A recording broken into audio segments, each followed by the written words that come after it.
Hello,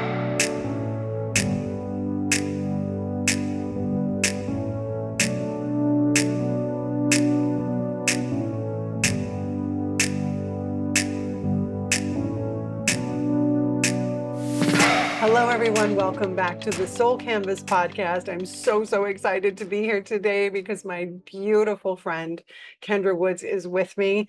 As you know from past episodes, this is the place to be possible.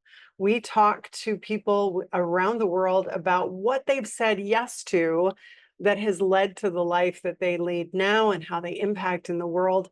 We've talked about yes to joy, new beginnings, how to get through healing, all different subjects so far. And each time I've thought of a subject, I've thought of the person that I wanted to talk to. And when I was thinking about yes to alignment, Kendra was the very first person that sprang to my mind. Several reasons. Now, first of all, you need to know that Kendra is the founder of Soulful Success by Design. She's an international intuitive transformational coach.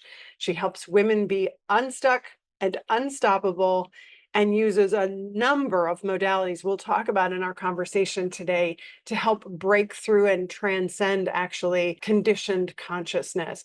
I have had the great fortune of benefiting by Kendra's coaching over the last year or so. So I know all of these things to be true. And again, cannot wait to dive into. Thank you, Kendra, so much for being here to have this conversation. Yes, thank you, Jenifer. I'm excited. Yay. Well, Yeah. you know, I love the word alignment. One of the reasons I love the word alignment is that for me, it feels truer than a lot of the conversation that was going on for a long time in personal development around being authentic. Because Mm. my sense of that is that we're all being as authentic as we can on any given day, right? We're just being ourselves for better or for worse. Sometimes we're making choices aligned or not aligned with our heart, with Mhm. our soul. And this journey to feeling that alignment and really making choices in that energy and in that vein, that's been a whole long journey for me. I want to hear about when the first time was in your life that you felt or knew alignment for you.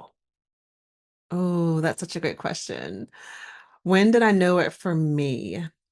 I think I had an inkling of my alignment back in my corporate days Hmm. when I would be tasked with, giving presentations to the board or doing trainings for the staff, like customer service trainings, teaching, that type of thing. And when I was in conversation with my employees, I had like 60 plus employees I was managing at the time. And so I would have one-on-ones with them talking about their current position, where they want to go. Looking back, I'm like, oh, that was totally a coaching session, like helping people realize where they wanted to be. And so I kind of knew back then, I was like, oh, this feels so good. I didn't know the alignment piece. That wasn't in my mind. I just knew that it felt so right. And Hmm. so then fast forward when I came into doing what I am doing now, in my work where I'm teaching, I'm coaching, I'm guiding, I know when I'm working with a client or I'm teaching in front of a group or like coaching a group, that is my alignment. And so found it back then, didn't realize it, but now it's more of a conscious thing. I'm like, yeah, this is right for Yeah. me. So how do you know? How physically, spiritually, like how does that show up for you? Oh my gosh. So the way that it shows up for me, I'm very much an internal processor. So internally, what that feels like for me is it feels exciting. I feel this sense of excitement kind of bubbling up inside of me. And it also feels like ease. Like it doesn't feel Mm. like I am trying or or pushing. It just feels like ease and it kind of just flows. And so for me, when I recognize that, I'm like, oh, this is my spot. This is my sweet spot right here. Yeah. Um, were there parts in your adult life where you felt really misaligned, unaligned, misaligned, Right. I know. out of What's the right word? alignment? I would say definitely for sure. So I shared with you just like, three examples of where I felt aligned when I was in corporate, but there was probably a bigger piece of that where I was completely misaligned. Sure. And what that looked like for me back then was just working tons of hours, 55 plus hours a week, feeling like I needed to come in early and stay late. And it just didn't feel right for me. And I knew it was misaligned because of how I felt in my body. Mm, Like I just didn't feel good. It felt like a slog. It felt like my mind wasn't as clear. I was just a lot of overwhelming anxiety, which manifested in physical ways. And so that would be the biggest moment I could think of. yeah. How about as a kid? Like, what was your sense Mm. of alignment or not alignment when you were a kid? I know we didn't have those words for it. Yeah. We didn't have all this personal development, so I didn't when I was a kid. But Right. like, how did childhood feel for you? Oh my goodness. Okay, so the first thing that popped up when you said like as a kid, how did you know? I used to pretend like I was a teacher when I was a kid. I love that. Like I love that. that was a big thing. I would have like my stuffed animals. I always had stuffed animals on my bed, and so they had their own little place, and I would pretend like they were my class, and I would teach them. That was so much fun for me. Misalignment, I don't know. I think okay, so I'm gonna be real. Like there were moments, I think as kids, we've all had those moments where we tell our parents a little fib, like we Or like the big ones, big right. giant hairy ones. Yes, I've had my fair share of those as a kid. But I do remember like that sinking feeling with it. Mhm. Like I can remember that like it's today, that sinking feeling of, oh gosh, I know I shouldn't have said that, or I know that I shouldn't have done that. Right. And it would literally feel like a sinking in the pit of my stomach. Mm, And as a kid, I remember like, okay, that's not a good feeling. Like I know when I feel that, like whatever right. comes after that is not gonna be pretty. Yeah, yeah, yeah. That's so interesting too. When I was a kid, and when I say kid, like my first like core strong memories were about the time we moved to Florida. I was six-ish. Okay. And I'd been dancing already. I kept dancing. I got to a point where my parents were like, if you want to really pursue Mm. this, right, as more of a thing, like a several time a week, or it got to be every day after a while. But, I would you know, be at the dance studio, that always felt like alignment, even though, by the way, I never felt gifted. I knew I had a talent. Interesting. I had a talent for it, but there are some people I believe that have a gift for certain things, right? So the talent that I had that I brought to the table took an extra amount of effort.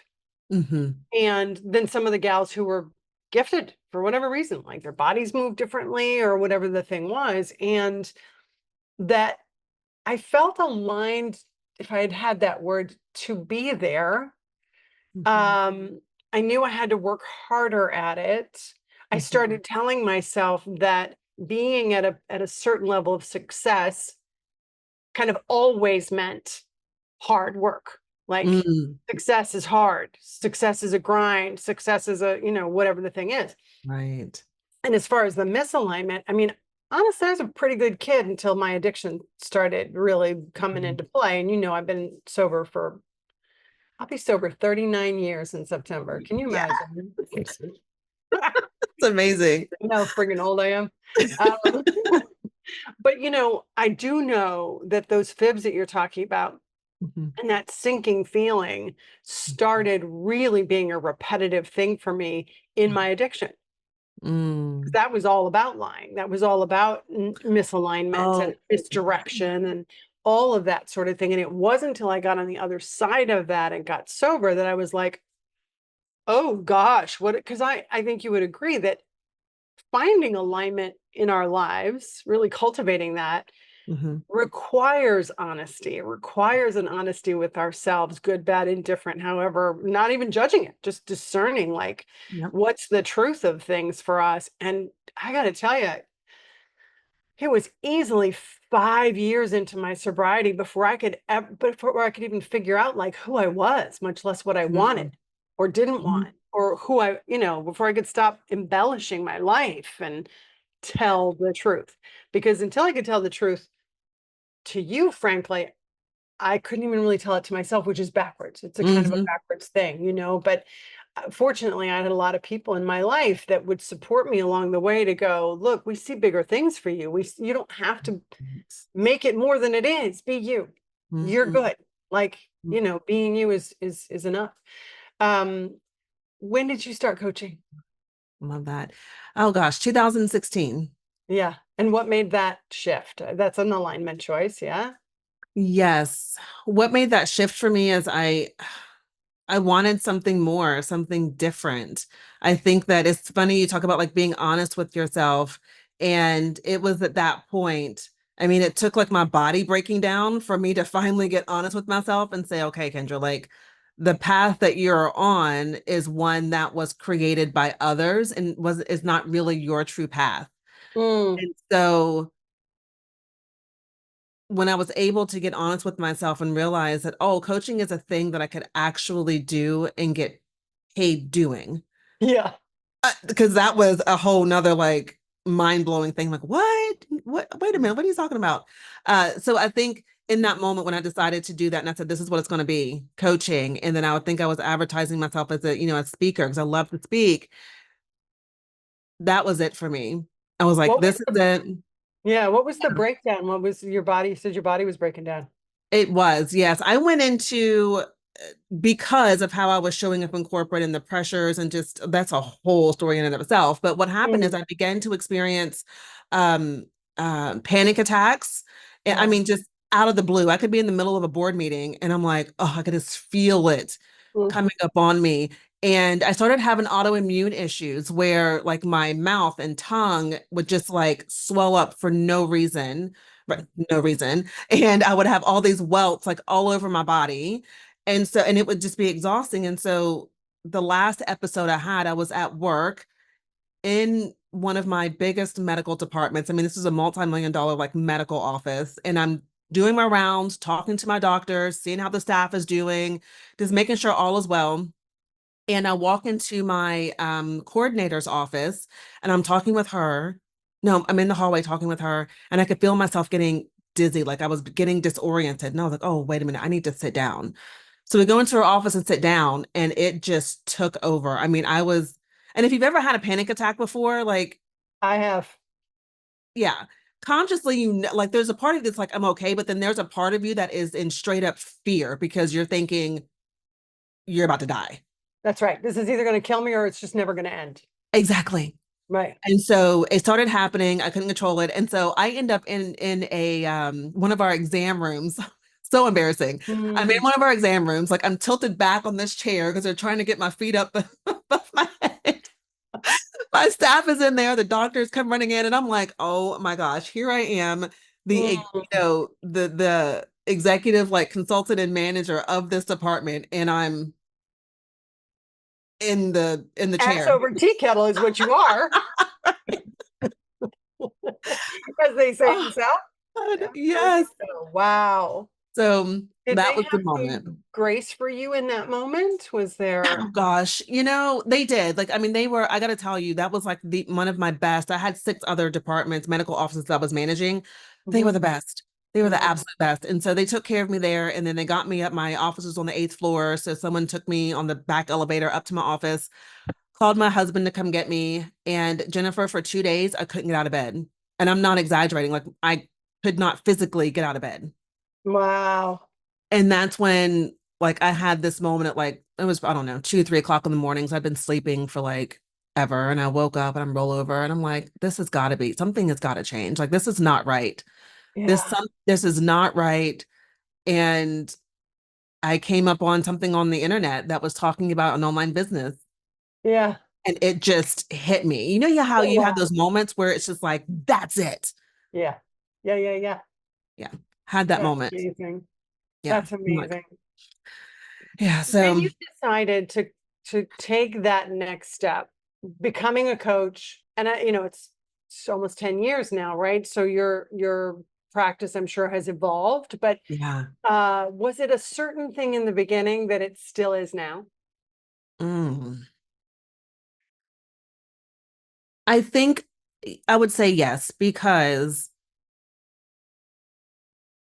there's just something that when I'm working with someone like in a like this, right? If you and I were in session, like we're here together, it's an intimate space. You're sharing with me what's going on. I'm guiding and coaching. Like there's something about that experience for me that just still feels the same in so many ways from my very Mhm. first client. You know what I Yeah. mean? Obviously, like I've matured a lot since then and I'm more grounded in my skill set and like all that good stuff. But it's just, it's that and I'll say this. I was at a mastermind conference working with a coach who helped me launch my online business. She was coaching someone beside me, and she said something to this woman, and I literally saw everything make sense on her eyes. I mean, like in her face. Her face just lit up like it just sunk in. She finally got it, like that moment of recognition, like, oh my gosh, I get it. She Yeah. had a breakthrough, and I remember seeing her face, and I thought I want to do that. Like I want to see that look on my clients' faces, Yeah. right? Yeah. Yeah. Yeah. And so I think so now, like when I'm in sessions and I see that look of just pure like, yep, she just got it, right? It just Yeah. landed. That's like the best thing ever. So with Soulful Success by Design, um, and I know you have so many modalities that you use between EFT, NLP. Tell us more about what those tools are that you use to help women identify what's Yeah. out of alignment, how to get in alignment. Like, what if they just don't even know? Right. And that's a good point because it's interesting. I've had a lot of clients who they don't know, right? They don't really know what they want or even what that looks like. And so the biggest tool like that I've introduced into my business back in 2019 has been human design. And that helps on a couple of layers. It really helps me to show women like concretely, like here's how you're designed to show up in the world, right?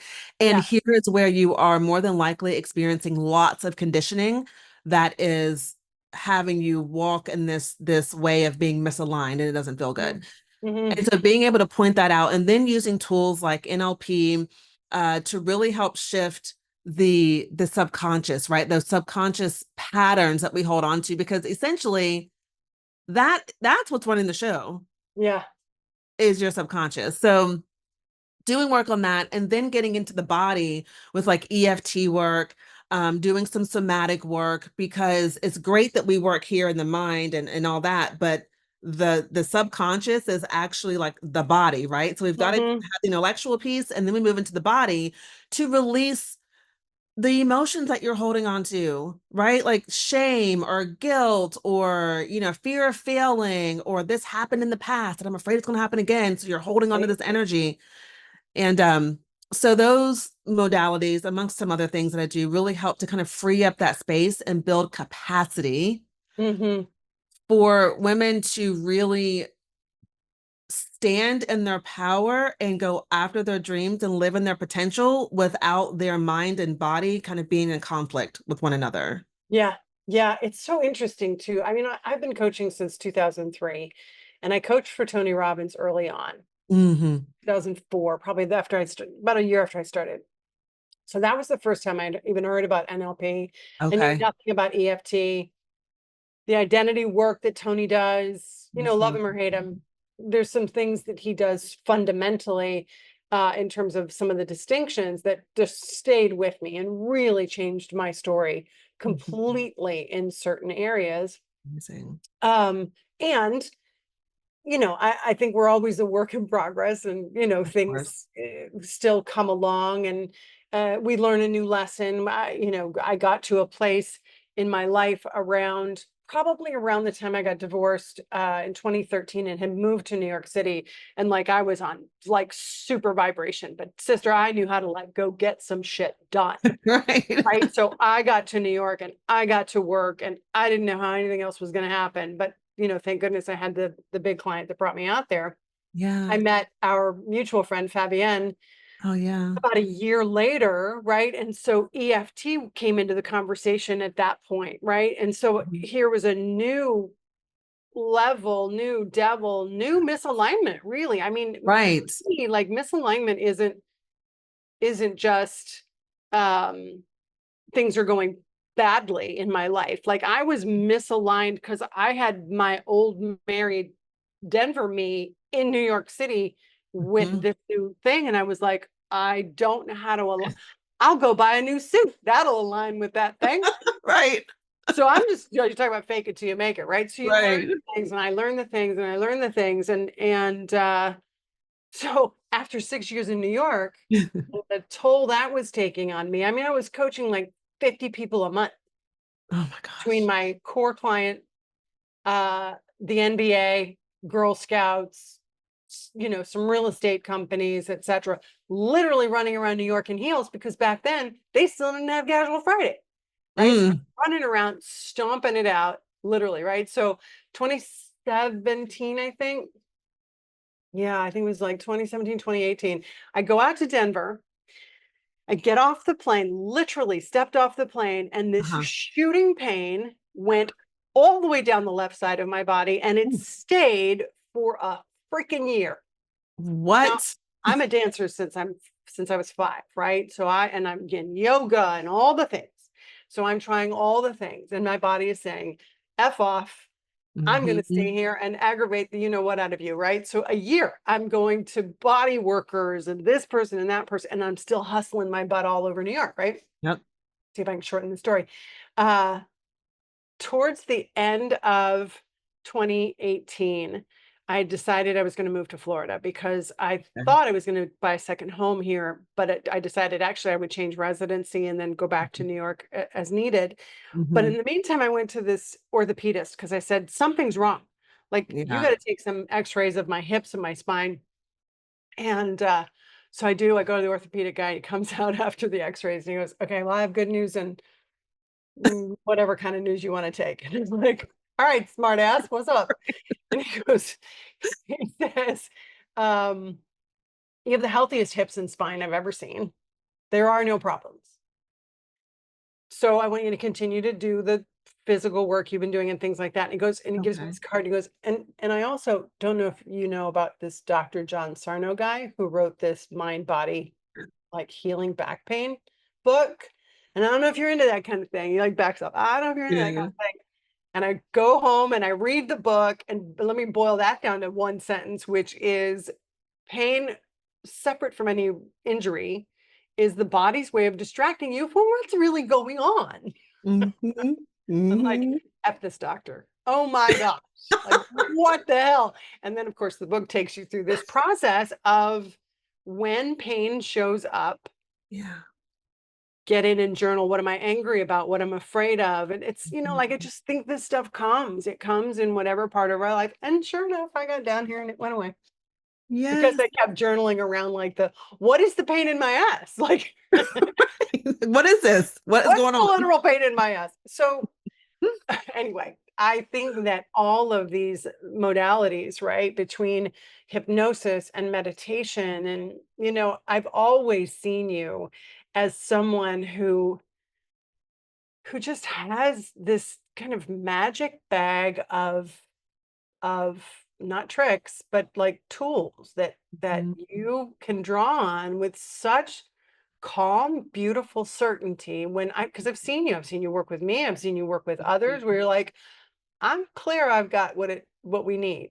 We just don't know Mhm. which one it is yet. So let's Right. go into that inquiry. So talk to me more about how you developed this insanely beautiful talent you have Mhm. of this compassionate, I don't remember the exact word you use with the inquiry. Yeah. Oh my goodness. I feel like this is something that has been,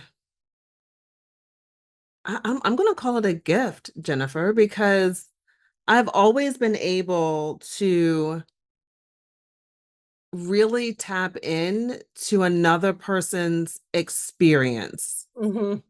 from a like emotional place. I do say like I'm highly intuitive. Like I know that about myself, highly intuitive. And yeah, I'm thinking back when I was younger, like I would always know, I'd walk in a room and I could just tell like the Mm. emotional frequency of a room. Like, okay, something's going on here. and just looking and observing people, something's happening there. Like I just always knew it. And I didn't know back then that this was like, oh, this is intuition. This is kind of like your gift. I think as I've gotten into coaching and, have been trained and learned more about intuition, that I've come to trust it more and really know that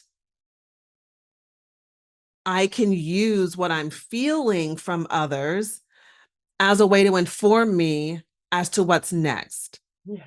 you know? And it really is. And it took me a little bit to get out of my way, like to get out of my head. Yeah. Because I can remember early in my career going to coaching sessions like, oh my gosh, what if I can't help this person? And like when and how am I going to do this? And like what steps do I take? You know what I mean? Yeah, I do. I do. I do. And so now like when I go into sessions, it's like, it will come. Like the thing that the person needs to hear, like it will move through me. I'll be able to see it. And so I think it's just a gift, Jenifer. I don't Yeah. know if that's I don't know. Like I almost feel like I'm not, it's not coming from ego. I really believe like it's just coming from that place of like I recognize like this is a gift of mine Yeah. Love and that. I just I get to own it.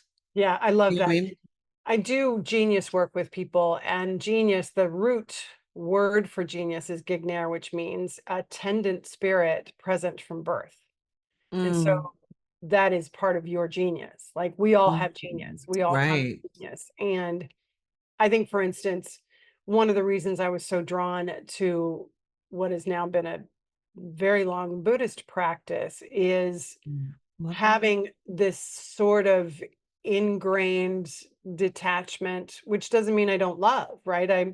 I just don't readily take on other people's stuff. I'll take it in all day long, like take it Right. in all day long. And I think that's my gift, right? So that intuition of yours and that sense of yours. And I also get the feeling that you're able to sense and intuit those things without wearing everybody's stuff, like Right. independently wearing everybody's stuff and going, no, I just take it on and it's all in me. And I don't see Right. I don't see you do that. Is one of the things that I really respect about you. Yes, because that's been a lesson, that's been something I've had to learn, right? And through hard lessons. And it's come at different stages in life. It's like when I was younger and then, getting married and having kids. Like having kids, I think that was probably the biggest piece where it was a hard lesson of like, okay, like you don't have to take this on. I know your kid's having a hard time, but don't take it on because you can best help them by not being all in the muck Yeah, with yeah, them, yeah. right? So, yeah. All right. So for our listeners slash viewers, because we are on YouTube and the different podcast platforms, how would you recommend that someone recognize misalignment in their lives and then what next steps to take with that? It's a great question. Number one, I would say is pay attention to how you are feeling. Mhm, And what that requires though is to learn the skill of being present in the body. mhm. I love that you shared your example about like the pain on the left side. It's like Oh, we just take, yeah. So pain, like it's telling you something. yeah. So be curious about what that is. Number one. Um, and number two, totally forgot what I was going to say of number two. Um, but it's an internal thing, I think, right? If you're, oh, that was the other piece. Internal, and also pay attention to then how you are like how you're showing up in situations. Like what are your actions looking like? How do those actions feel? Hmm. Hmm. Right? And because here's the thing, like there's like the law of cause and effect, right? So there's always a cause to the effect. Always, like whether you believe that stuff works or not, like it's happening, it's working all the live long Physics. day. It's physics. Exactly. So, and in our world, it's like we are the cause to the things that we're seeing out here. So if things aren't looking right out in your physical realm, we got to always come back to self and go, wait, where am I not being honest? Right. Right. So yes. Great. And where do you feel like you want more alignment in your life? Why do I feel like I want more alignment in my life?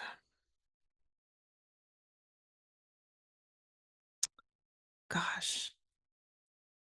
I think that I would have to say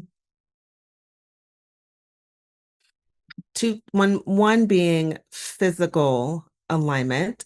Yeah. I'm there. I'm satisfied with how I am showing up with my physical alignment, but I know that there's another layer, there's another level that I could be operating at, Yeah. right?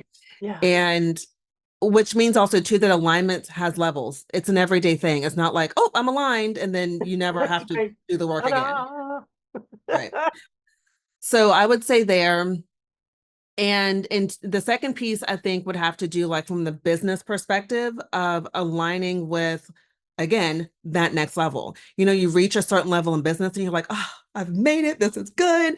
Yeah, yeah, yeah. And then if you're an ambitious person like we are, it's like, okay, so what's the next? And so now like my alignment is aligning with that next version of Right. myself. Right. Do you Yeah. have a great support? I get the sense that you do, that most of the people in your life, your close people, are in full support of however big and Mm, fast you want to be. yes.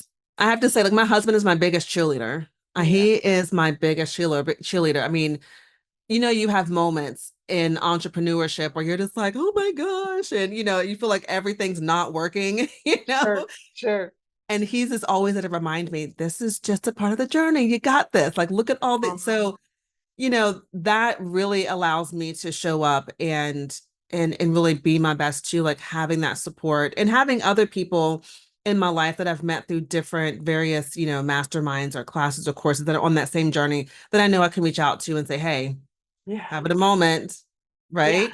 So support is so important. Well, it's one of the other things that I admire and respect so much about you is that it is clear that you are also allowing yourself to be your own work in progress, that you take your own advice, Mm, that you have the insight into yourself and your own alignment that says, some days are better than others and we're going to give it the right. best we've got on every given day. And there's a realness to you as a result of that is Mm, it's just delightful, and I I appreciate love so that. much, Thank like I said, benefiting from your coaching and certainly from your you. friendship.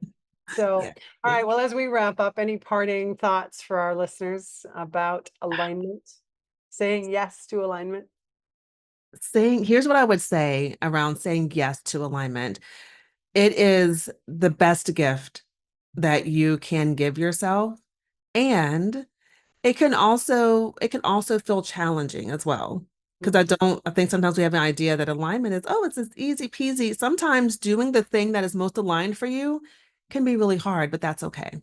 yeah, and find the right support, folks, because I don't know that any of the things that to my listeners, I don't know that any of the things that I've accomplished in my business, in my life, in my physical life, my travel, any of the things that you see me out and about, I've not done without a lot of really great support from different areas, right? Like as an entrepreneur, there are certain family members I don't really have that conversation with because they don't really get it. Doesn't mean they don't love me, but Right. I'm not going to have an alignment conversation business wise with some of them that, just because there's not that we're not aligned in our mindset around it. That doesn't make Mhm. them bad people.